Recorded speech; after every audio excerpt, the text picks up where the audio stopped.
Now, from the Pope John Paul II Cultural Center in Washington, D.C., Raymond Arroyo. Good evening. Great to see you all. Welcome to the World Over Live. The House and Senate have approved the much-debated budget compromise for this fiscal year.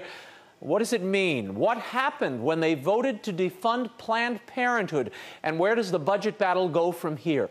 We'll be joined shortly by freshman Congressman from Wisconsin, Sean Duffy.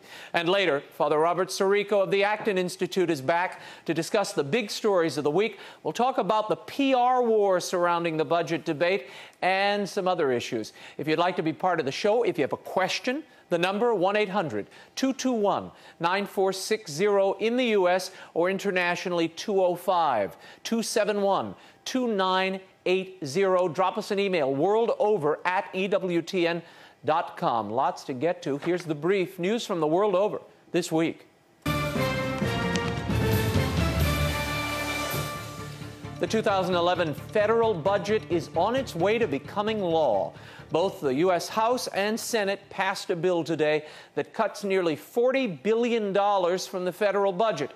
We'll get into the specifics of the bill in our next segment. The president is expected to sign the budget into law. A part of the compromise was a separate vote on banning federal funding of Planned Parenthood, the nation's largest abortion provider. Supported by the Catholic bishops of the U.S., the resolution passed in the House, but was killed in the Senate by a vote of 52 to 48. 5 Republican senators, joined by the Democratic majority, killed the bill. And on Wednesday, President Obama announced his newest 2012 budget proposal, scrapping the proposal he submitted to Congress just 2 months ago. According to the president, his plan will cut future deficit spending by $4 trillion over the next 12 years. That's compared to the House Republican plan that will cut spending by $6 trillion over the next 10 years. And even though the President and Speaker of the House, John Boehner, were able to come together on this year's budget, it looks as if they'll have their work cut out for them moving forward. There's nothing serious about a plan that claims to reduce the deficit by spending $1 trillion on tax cuts for millionaires and billionaires. I'll just say this. We can't tax the very people that we expect to reinvest in our economy and to create jobs. Washington has a spending problem, not a revenue problem. More about the budget in our next segment. And Monday marked the start of an official ban on full-faced veils in France. Veils such as the niqab and the full face covering burqa are worn by an estimated 2,000 Muslim women there. Backed by President Nicolas Sarkozy, the bill was approved by Parliament in September. 2 veiled women protesting the ban were arrested after taking part in a demonstration in front of Notre Dame Cathedral in Paris.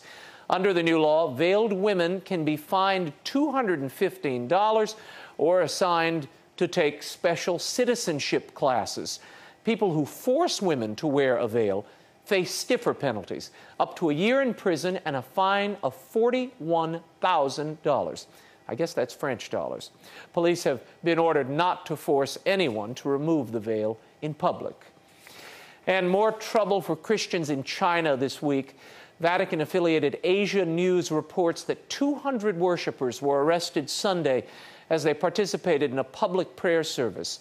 The Shaowang Christian community, one of China's largest unregistered religious groups, conducted the prayer service publicly after the communist-run government forced their ouster from a restaurant where they'd been meeting previously. Authorities have subsequently arrested 5 of their ministers. Asia News also reports that 2 Catholic priests of the underground church in the Hebei province were recently arrested and beaten. According to the faithful there, at least 20 priests have been pressured, in some cases tortured, by the authorities, trying to persuade them to register in the government-run Catholic Patriotic Association. Meanwhile, the Vatican on Thursday concluded a special meeting of its Commission on the Church in China. The Commission communique decried the pressures from the Beijing regime that have caused a general climate of disorientation and anxiety among the future, or about the future among Chinese Catholics. They cited the gravely illegitimate ordination of a government-endorsed bishop in November and the forced clergy participation at December's meeting of the National Assembly of Catholic Representatives as grave wounds to the Church's unity in China. And the U.S. Conference of Catholic Bishops this week released their latest report on clerical abuse. Current instances of sexual abuse of minors continue to decrease, with 7 credible allegations reported in 2010. The Church, however, continues to receive hundreds of allegations of past abuse, dating back decades. The scandal cost American dioceses more than $120 million in 2010, but less than 60% of that money went to the victims. And a new survey conducted by the pro-abortion Guttmacher Institute suggests that Catholic catechesis on the morality of contraception is sorely lacking in the United States. According to the Guttmacher survey, 98% of Catholic women between the reproductive ages of 15 and 44 have at one time used artificial contraception, and more than 85% are currently using artificial contraception of one form or another. A mere 11% do not use any contraceptive method, and just 2% practice natural family planning. In spite of the pro-abortion agenda, Guttmacher surveys are generally considered reliable and accurate. And just a side note, Guttmacher Institute does not consider NFP a highly effective method of family planning, although research has shown it's 99.6% effective. How about we end this with some cheery news? I think we need it. Mother Mary Angelica, the Poor Clare nun and foundress of this network, will celebrate her 88th birthday on Wednesday, April 20th. She's in great spirits. I spoke to Mother recently. She's doing well, and as well as can be expected. And of course, surrounded by her nuns who care for her night and day. So all of our prayers and birthday wishes go out to you, dear Mother. We love you and can't thank you enough for all you've done. So, mwah! I hope you have 88 more. When we return, we will get into this budget battle, but you are running out of time to get your free Gospel of Mark from the Truth and Life dramatized audio Bible. It's the only Vatican-endorsed, fully dramatized New Testament available anywhere. I posted the entire Gospel of Mark at RaymondArroyo.com as a little Easter gift to you. If you'd like to purchase the entire audio Bible, click on the banner at the top of the site. And if you're planning a trip to D.C., why not, like these people, come and experience the world over in person? Thursdays at 8 p.m. Eastern. Drop us an email at worldoverdc@yahoo.com, and we'll reserve a seat for you. Up next, Congressman Sean Duffy joins us to talk about the budget compromise, the proposed Ryan budget, and what Congress plans to do about the spiraling national debt. The World Over Live continues in a moment. Stay right there.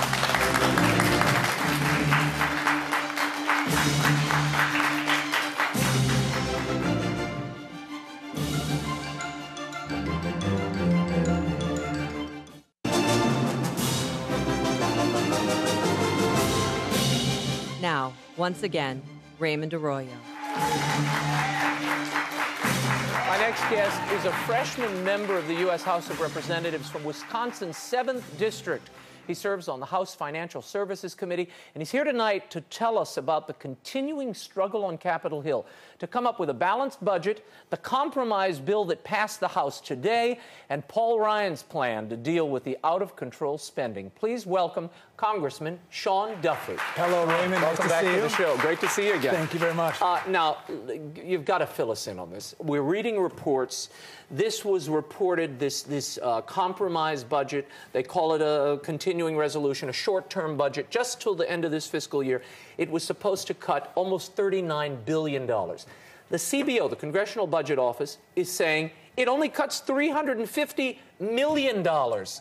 What is happening here? First, let's put it in perspective.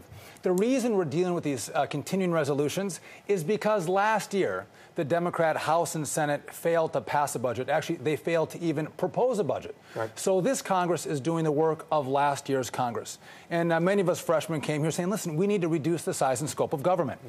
And if you look at how CBO scores numbers, they can become confusing.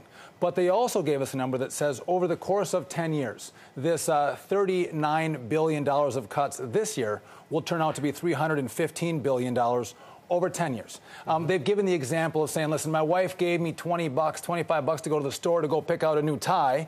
I'm on the store to go get the tie, but before I buy it, they take the money away. So it hasn't been spent yet, but it can be in the future, and the money's coming back. And so this is almost $40 billion a year that will not be spent, that will not be borrowed from China, and it has a big effect over the course of 10 years. But again, in the spectrum of a $1.6 trillion deficit this year, it's small. Yeah, it's small potatoes. It's what, 1%, 2% of the budget? And that's why there's a movement to look forward and say, listen, let's get to the real numbers. Let's move from billions to trillions. And that's where Paul Ryan's proposal coming from the Budget Committee is so important. The next big battle is going to be raising the debt ceiling. Now, for people who don't understand, what that really is borrowing authority. It's the Congress saying, go ahead, federal government, you can borrow more money, purportedly from China, right? That's right. So here's the question. Why raise the debt ceiling? We already are hearing the calls from your own leadership. Absolutely. We got to raise it. It's going to make the economy teeter. Armageddon will strike if we don't raise the debt ceiling. No. But if you don't raise the debt ceiling, doesn't that then force you all to come up with a balanced budget? Well, here, I mean, you have to understand the whole spectrum. 42 cents of every dollar is borrowed this year, okay? So where does that come from? Well, 60% of the budget is mandatory spending. That's Medicare, Medicaid, Social Security, interest on the debt. So if what you say is you want to balance the budget by snapping your fingers, what you'd have to do is you'd have to cut out all of our military spending and all of our non-military discretionary spending, which is the Department of Education, Health and Human Services. Every agency in government that you think of as government would have to be zeroed out. And just like in a family or in a business, you can't snap your fingers and balance a budget immediately. It takes some time to do that. And what's happened here is... So you're for raising this debt ceiling? Well, here's where I'm at. You can't... I mean, the past Congress has racked up the bill, and now it's coming due. And I guess my beliefs are we pay those bills if we have appropriate cuts. If we cut up the credit card, I'm willing to pay the bill. It's a matter of what cuts are we going to have in place to make sure we get our debt under control. And that is really going to be the debate that takes place over the debt ceiling, because it will be raised Sean, at some why point. Communicate now? Doesn't that weaken your leverage in any negotiation? I've heard, you hear two sides of this. One says we're not going to vote for the debt ceiling unless the president agrees to major cuts. Then you hear, oh, we've got to do this because the economy will come crashing down if we don't. I answer because you ask, Raymond. Okay. That's it. So, okay.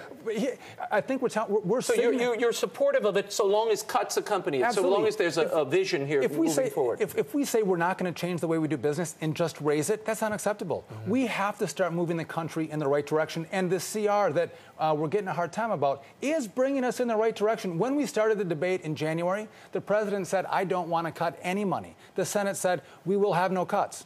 And now it's not about will we raise spending, it's about how much will we cut. We're winning the battle on the debt war, but we have a long way to go. 108 Democrats, 59 Republicans voted against this short-term budget, this budget deal.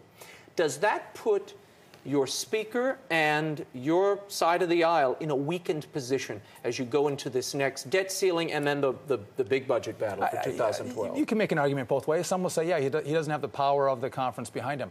But before this final vote that took place today, last week we had a vote to do another 1-week extension that would have funded the troops for the full year, and everyone voted for that extension. So we have a contentious caucus, but for the most part, we are going in the same direction. We have a few splinters here and there, but in the end, if we talk early and we have enough time on the debt ceiling conversation, we have over a month to start that conversation now and signal to the president and the Senate what we want in cuts to raise it. I think we'll be successful. Now, there's some wonderful things that this short-term budget, this little CR, continuing resolution, got through. There's a ban on abortions in D.C., which is certainly something our viewers were looking at and watching. And this restores the D.C. voucher program, which is an educational block grant to D.C. for poor kids to go to school. So some things were accomplished, but on this other front, Planned Parenthood, the defunding of Planned Parenthood was pulled out early. I got a lot of email this week saying the Republicans used this to whip up support and as a bargaining chip, but didn't follow through. You would say what? I would say, first of all, I sponsored both of those, the D.C. abortion ban and taking the funds away from Planned Parenthood. We have to push this envelope. We have to bring attention to the issue that Planned Parenthood is providing abortions in America. And we're doing that by putting that out there. Now, do I think we're going to be able to get rid of Planned Parenthood funding with a Democrat president and a Democrat Senate? No, I don't. But we are driving the conversation. And with that, we have made great advancements. And what we did, too, is we forced in the negotiation for the Senate to take a vote on defunding Planned Parenthood, and that was important. So we brought it up in the House, we passed it, and we were guaranteed a vote in the Senate. Yes, but we sent it to the Senate, and it failed. But then we can say, where does my senator stand on abortion? And they had to take a vote today to tell the American people and their constituents where they stand on that issue. And the U.S. Bishops' Conference, incidentally, supported that resolution and urged support for it. As you said, it passed in the House, didn't go anywhere in the Senate, but we'll see this next round. Let's talk about Paul Ryan's budget. He's planning on raising, or lowering rather, the top tax rate. Yeah. He brings home $1.6 trillion of cuts over 10 years. The president is proposing $600 billion, so not trillion, but billion dollars. How do you compare these two, and what are the possibilities of success, given the attacks on Ryan's budget already? So first of all, over the course of 10 years, Paul Ryan will cut $6.2 trillion from the budget. 6.2. 6.2, that's right. And he does lower taxes. And we have to have a conversation now about American prosperity and American growth. We don't now just compete against Kansas and Kentucky and Minnesota and Michigan. This isn't statewide competition. We are in a global competitive market. We compete against China and India, Mexico, Vietnam, Canada. And in that global competition, we have to make sure that we have pro-growth policies in place. We need a tax code that's simpler, flatter, fair, and that's what Paul Ryan does. He brings that rate down to 25%, but he also gets rid of so many of the loopholes that are in the tax code. He addresses the cost drivers of Medicare, and it's important that we talk about Medicare because Medicare and Medicaid, everybody's saying, look, the grandma is going to be, tending to herself at home.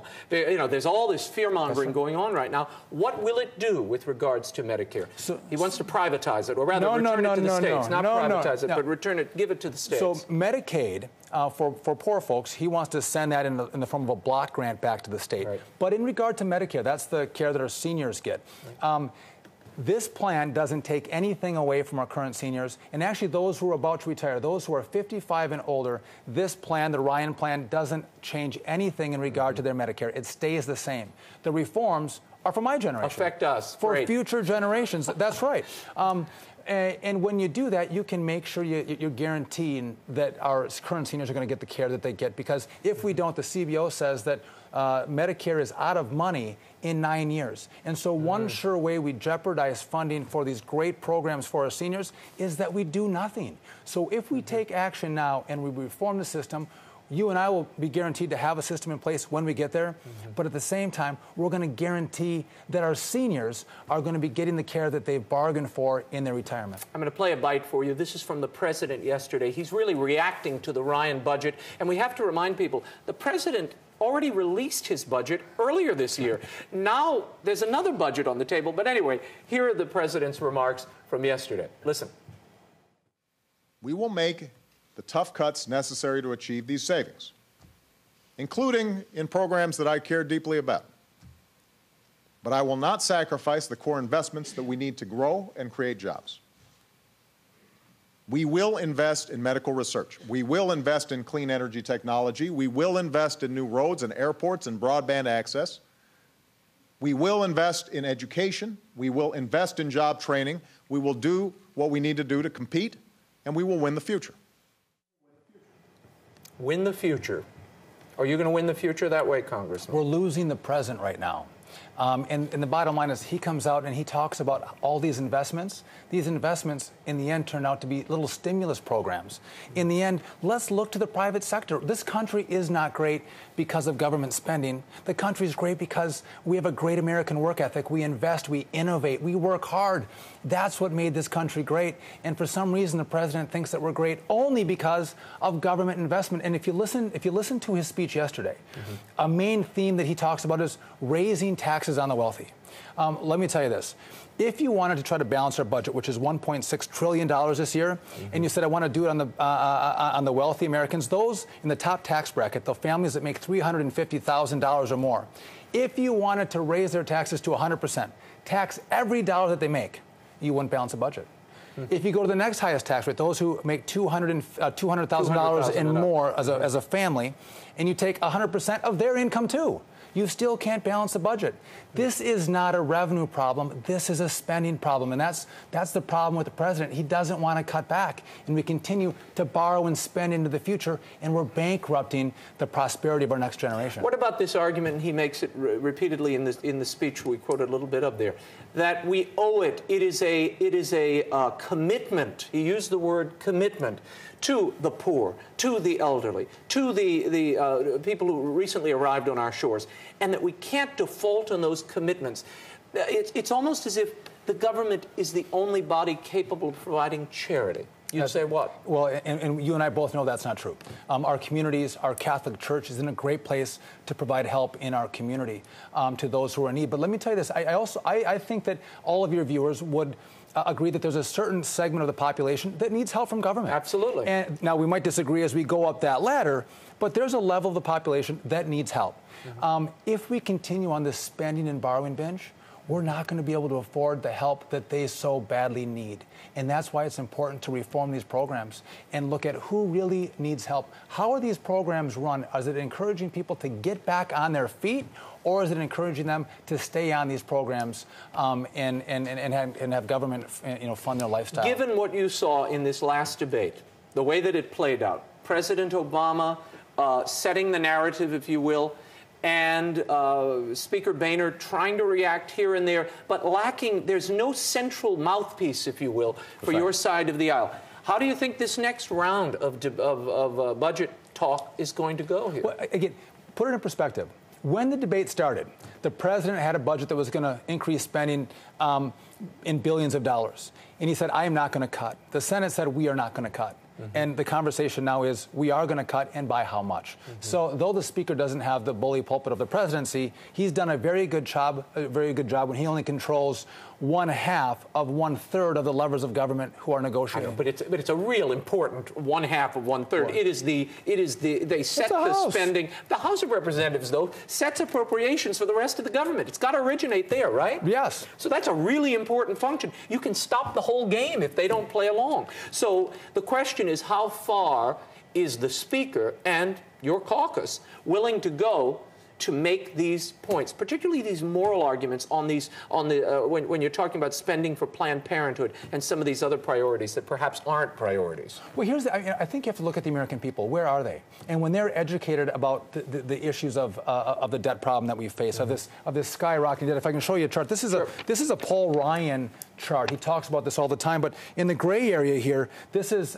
spending per GDP from World War II until present. Right. And then the red is from present going forward. And you can see we have a sea of red debt moving forward. And so we are committed to making sure we get this under control. This new Paul Ryan proposal will actually bring this line back down to balance over time. So we're committed to making that happen. But again, we recognize we don't control all of government. We only control 1/3. And we have to work with the Senate and the House. But I will say this. That's why 2012 is so important. I don't think all the Democrats in the Senate fully understand how imperative it is that we get this budget under control. We are going to continue to drive this issue. We're going to continue to talk to the American people and educate them. And when Americans know this problem exists, they're willing to address it head on. Are you worried about having to cast major votes like this, because you've got to be looking over your shoulder a little bit. You've got an election coming up in a year. I do, but you know what? I'm doing what I think is best for my constituents in Wisconsin and what's best for America. And in the end, the vote that I cast today with the CR, did I like it? Did it give me a heartburn? It gave me a heartburn. It was a tough vote to take, but in the end, I didn't want to shut the government down over billions of dollars. I wanted to move on and have this debate about trillions of dollars with the budget, with the Ryan budget plan. And that's where we really make up big dollars. And I think if you talk about the conversation, Republicans are winning it. Your wife, Rachel Campos, was here. Campos Duffy. I can't forget the important family name. My far better half, yes. Sat in that chair not too many months ago. And I remember you were over there holding your baby. How has this been, this transition? Is this what you expected? You never know what to expect. I'm from northern central Wisconsin, and we had I'm not from D.C. I'd never been in the Capitol building itself until I was a congressman-elect. Really? But we have 6 kids. My oldest is 11. My youngest just turned 1. So it's a challenge, but you know what? It is a great honor to serve as a congressman. There's only roughly 12,000 people in the history of this country who have had that honor. It's hard work. It's a sacrifice. It makes me cherish the time I'm at home with my kids that much more. I talk about what's going on with them. We incorporate them as much as possible into the activity that we're doing. They've had a front seat to American politics, which is a great education, but they see a little bit less of their dad, which makes it hard. What's the worst part of this job? There's 2 things. On the personal side, it's time away from your kids. I'd tuck them in at night and see them in the morning, and now I'm gone several nights a week from them. In the House side, though, partisanship. You see this bickering and sniping back and forth, and I think that's really too bad. It'd be nice if we could say, we can identify a common problem. Yeah. We may not all agree to the solution, but let's come together and throw ideas in and find solutions that are going to fix this great American problem. And right now, I don't see that happening. And it's for political gain. How has your faith helped you weather all of this dislocation and going back and forth between home and this madhouse here in Washington? Well, yeah, I'll say this. First of all, going through the campaign process, having time away from home, and you hear things that people say about you, whether it's in the blogosphere or on TV or on radio. If you don't have faith in a strong family, I don't think you can get through it. Yeah. But then when you're here, there are a whole different set of challenges that I think people face. And not to reference them, but I think good people come here and they lose their way. They struggle with the temptations of Washington, D.C. And with my faith, I have maintained a focus on my family and my wife and the true reason why I came here. And I'm setting myself up for success. So I'm not just a successful congressman, but the most important thing to me is to be a successful dad and husband. Yeah. And if I fail at that, I fail at everything. And as long as we keep that in perspective, I think we're successful as Catholics and in the eyes of God. I agree. Sean Duffy, thanks so much for being here. And we will stay in touch as this battle continues, and it will. Absolutely. Great to see you. Up next, Father Robert Sirico of the Acton Institute returns to discuss the news of the week, and I'm sure he'll have something to say about this budget battle if I know him. Get your questions in now. World Over at EWTN.com. The World Over Live continues in a moment. Stay right there.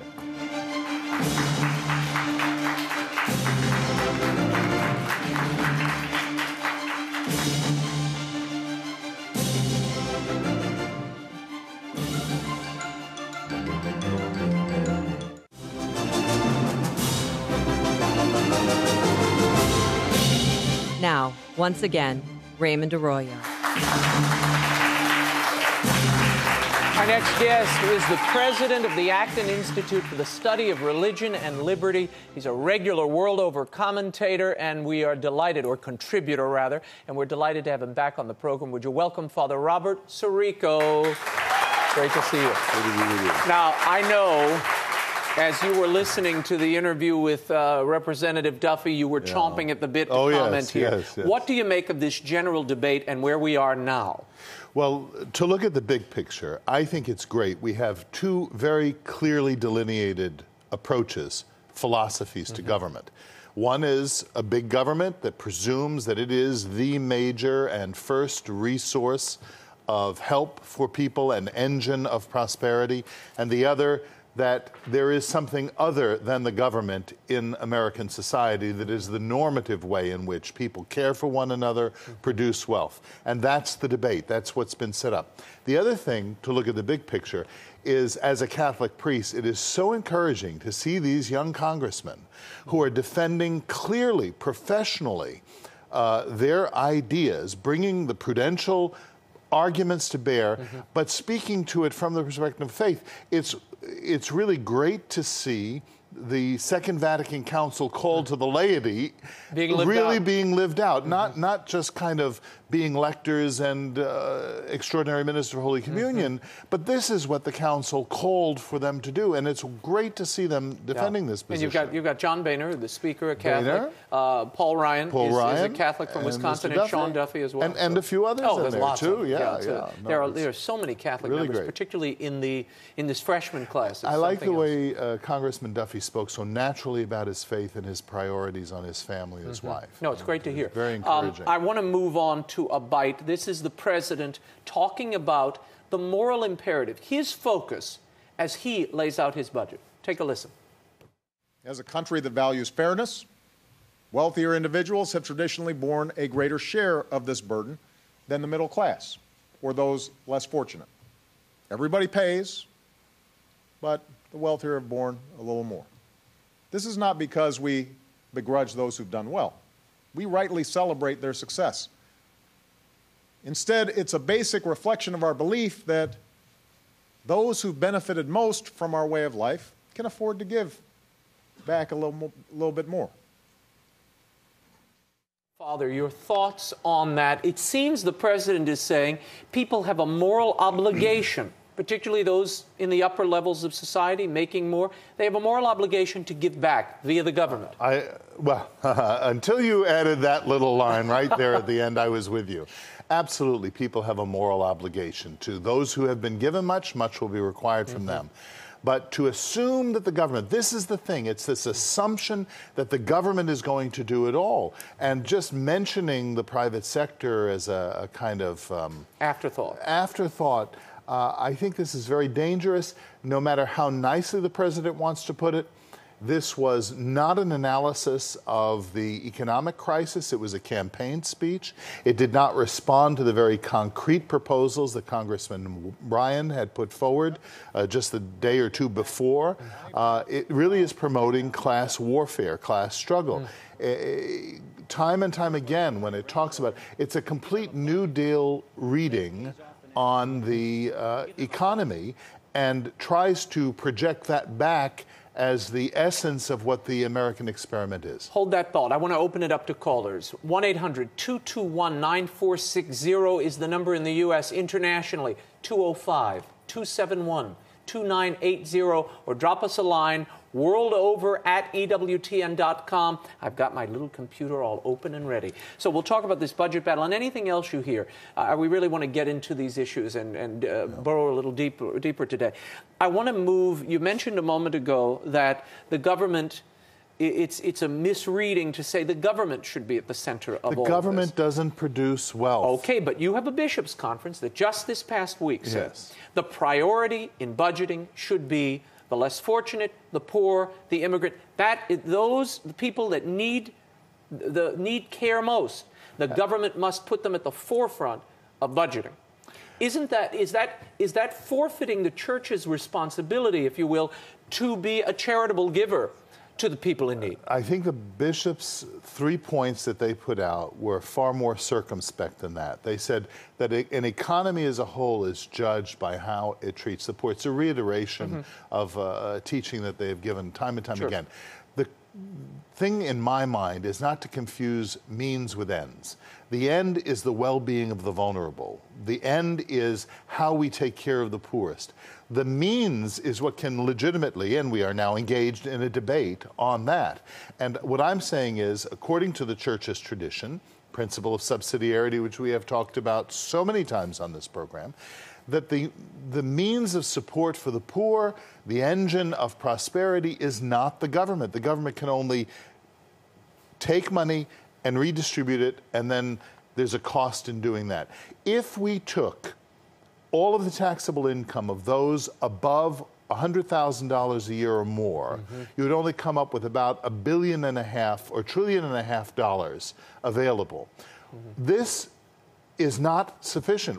And then you would destroy the infrastructure of the economy as a whole, especially if you burden businesses, because remember, that's where we have to look. Yeah, we talk about these upper income earners, and people think, well, that's Bill Gates, that's these big captains of industry. We're talking about mom and pops who run restaurants, laundromats.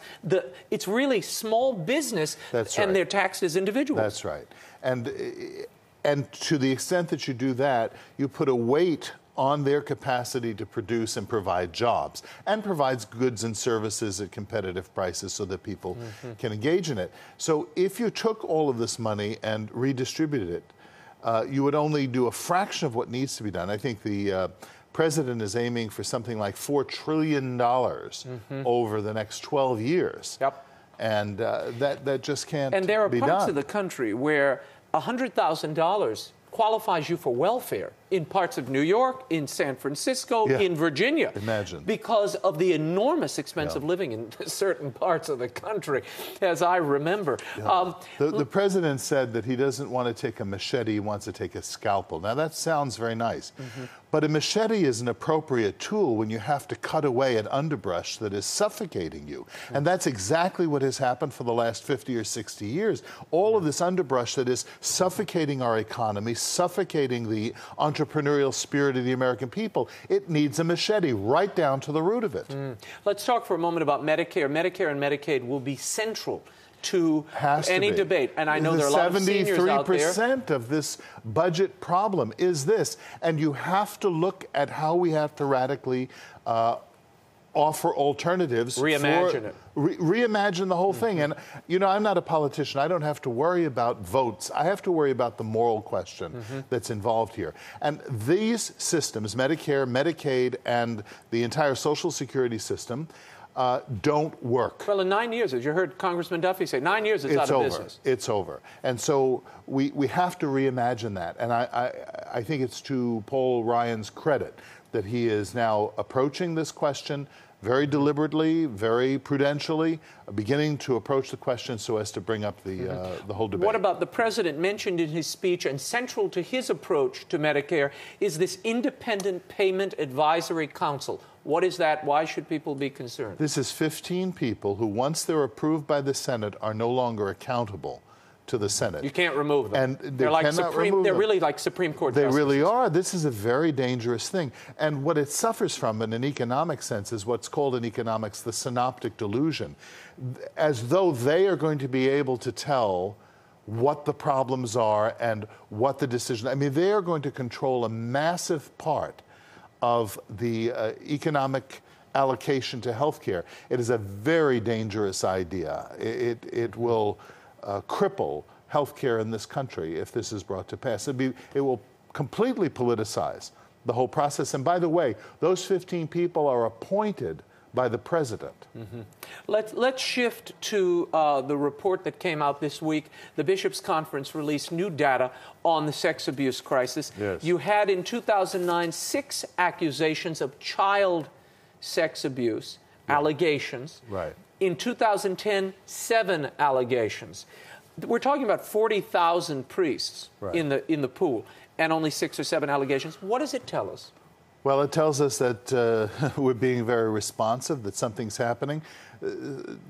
What it's also telling us is how the media distorted this. You know, I was very happy to see the Catholic League put out all of the quotations from the way the media twisted this. Bill Donahue had a great full-page ad this week. In fact, fantastic. I'll link it on my Facebook account. That would be very good because it says it all. You have the facts about what have been reported. They're being very transparent about this. And then the distortion of the media because this is a media story. You have to consider also the injustice that is done just in terms of accusing people. Remember, an allegation is an allegation. And to do it so publicly in the way in which the cases in Philadelphia have been done is highly problematic and really an injustice to those who are being accused of something that they've already been investigated about. You want to handle it and you say that there are some questions, then you do that in private and then deal with the people publicly. Well, yeah, Dr. Rick Fitzgibbons wrote a fantastic Great piece this week, psychologist. and he was consulted by the bishops when this whole scandal broke, by the National Review Board. He is one of the leading psychiatrists that deal with clergy in these crises. There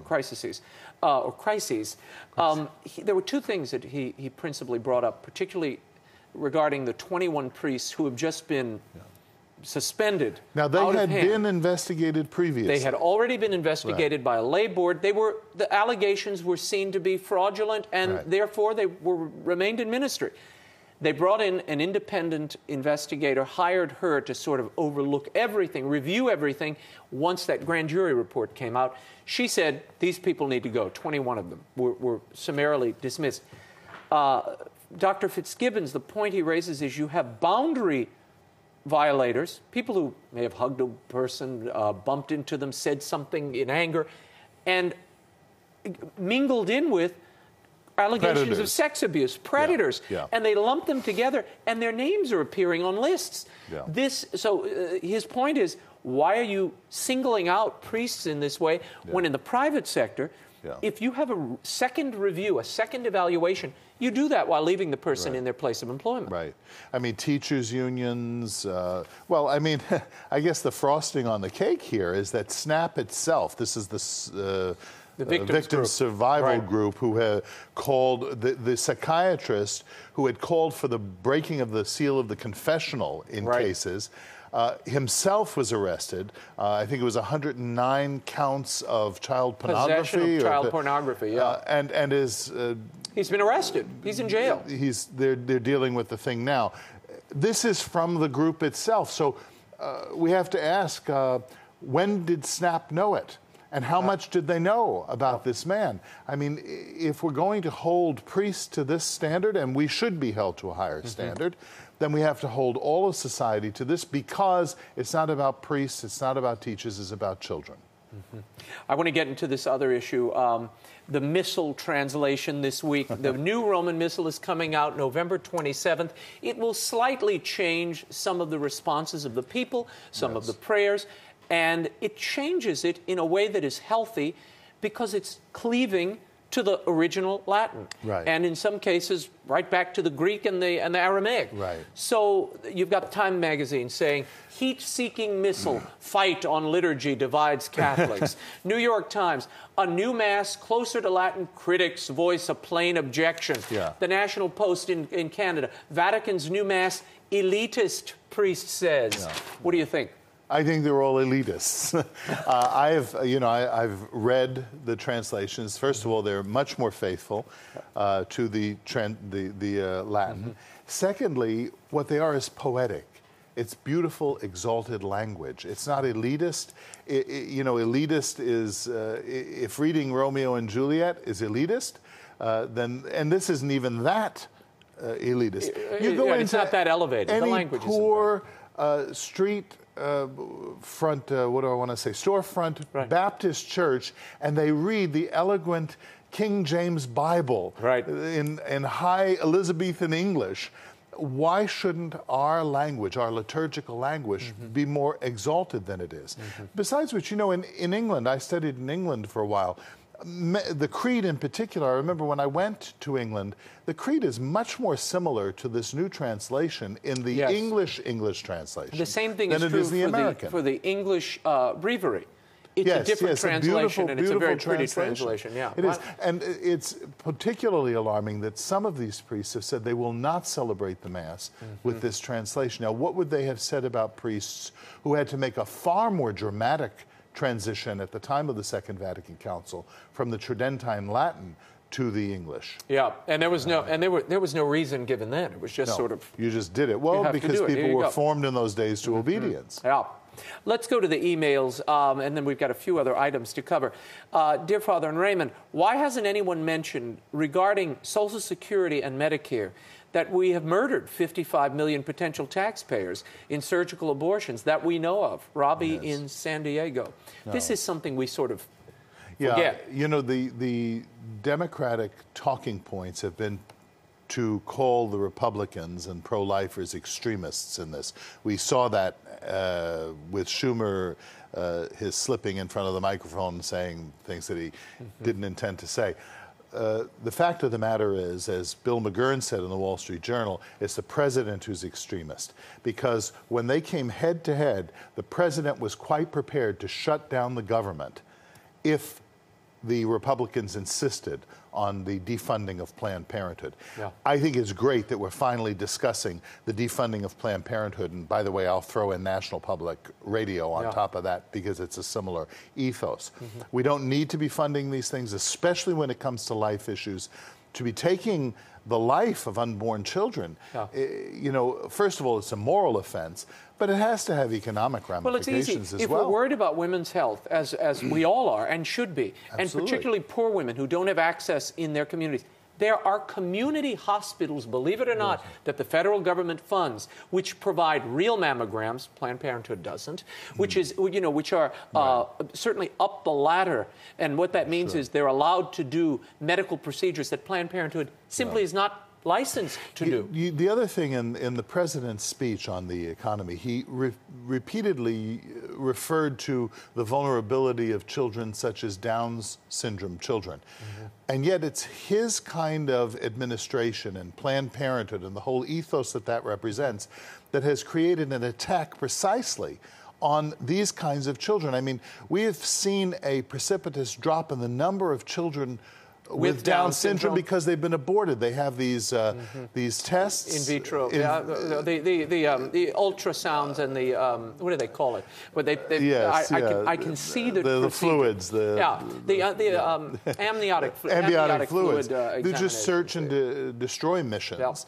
Particularly against Down syndrome. I thought that was particularly horrendous that he should mention that. We have an email. This is from Glenn, and he says, the biggest discrimination of the poor and less fortunate has been the decades of entitlement and welfare programs that have done nothing but hold people down and dependent on the government. The kindest thing we could offer to these folks is to be free and allow them to pursue their own happiness and not be pigeonholed into what some liberal has determined to be their path to happiness. And he says, God bless you, Father. I know you're not a politician, but you'd have my vote. Glenn from Foley, Alabama.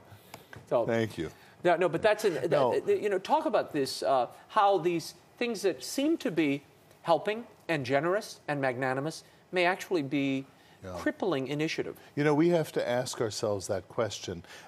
In the Didache, which is one of the most ancient extra-biblical writings, it goes back to probably the first or early second century, it warns about false charity, and it warns that Christians should give very prudentially, very intelligently. Even St. Paul said, if a man doesn't work, neither let him eat. So when we give, we have an obligation to give wisely. We shouldn't just have a heart for the poor. We need to have a head for the poor as well. And better yet, show up for the poor. That's right. Offer your personal service. And that's the moral thing. When you take the money. Subsidiarity is about being close to the problem and sharing your wealth, time, and talent. Because we're enriched by that encounter. Yep. Let's go to Paul. Paul from Michigan, you're on the World Over Live. What's your question, Paul? Hi, Raymond. I love the show. Just wanted to say real quickly a few comments and have Father respond to them. Okay, real fast. In the spirit of this, of much given, much is required, I would just like to ask, maybe we should, instead of taking more money from these people who have much, maybe we should start what's called means testing, and maybe we should remove some of the benefits from those that basically don't need them.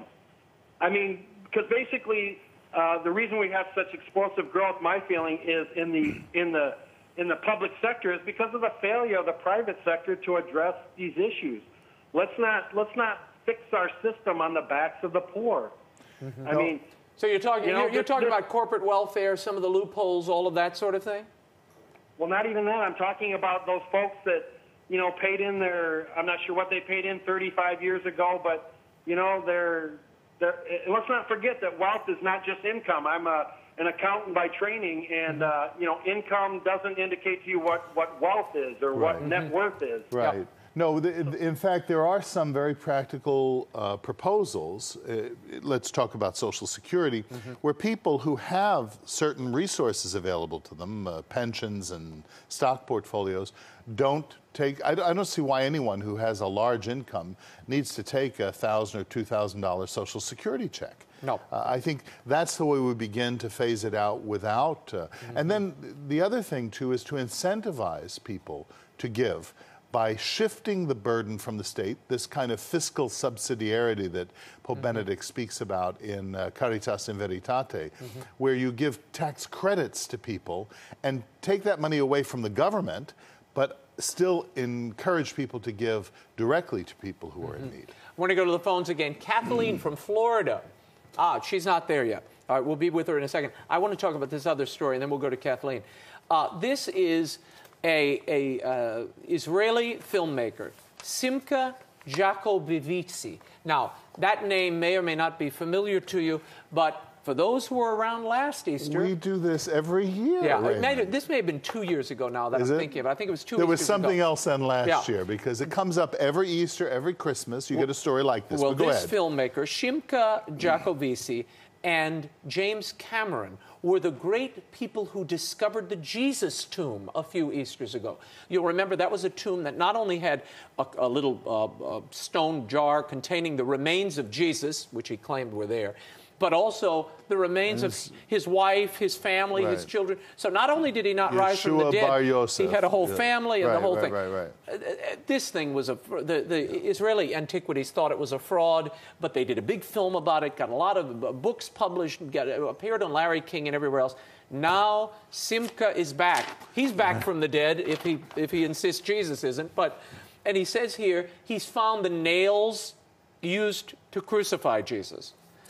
He insists that he's found now the tomb of the high priest Caiaphas, and there were 2 nails there. Now, don't we have the nails of the crucifixion? Well, the church has always said if you go to Rome and go down the street from the St. John Lateran to the Santa Croce in Jerusalem, and you go into the basement, you'll see the relics of the Passion of Christ, including some of the... And these were brought from Jerusalem to Rome by St. Helena, mother of Constantine. So I thought we already had them, besides which all of the experts in Israel are saying this is nonsense. You find these nails in tombs all the time, and they're not even sure. This is supposed to have been found in Caiaphas's tomb, and they're not even sure it's Caiaphas's tomb. This guy is a filmmaker, and he's a great...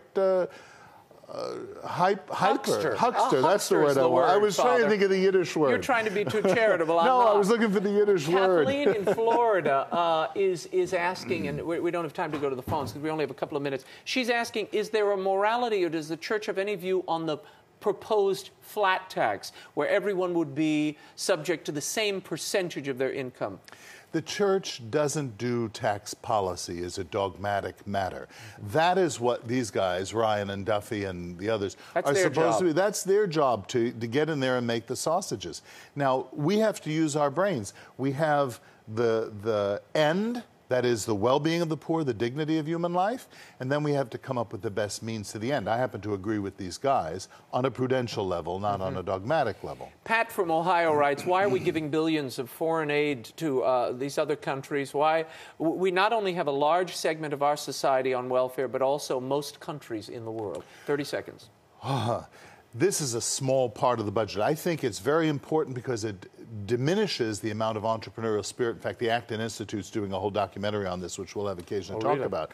Yeah, what we need to do is trade, not give aid. So I certainly agree with the spirit of this sentence. Very good. Father Robert Sirico, Great always to be with you. Pleasure. Thank you. For more on Father Robert and the work of the Acton Institute, visit acton.org, acton.org. Before we leave, Ignatius Press gave us several copies of the Pope's new book, Jesus of Nazareth, and we want to give them to you. So we're having a little contest. Now listen, before he was Pope, Cardinal Ratzinger would say Mass at this place every Thursday in the Vatican. If you can name the place, I'll send you a free copy of Jesus of Nazareth. I mean, I only have about 20 copies, but we will send them out.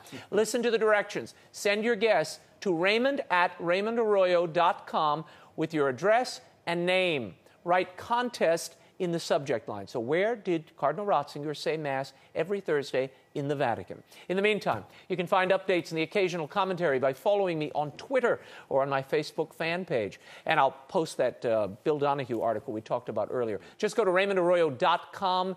You can click through from there. Until next week, we'll be scouting the world over for all that is seen and unseen. On behalf of the staff and crew of EWTN News, I'm Raymond Arroyo. Thanks for watching. We'll see you next time. Bye now.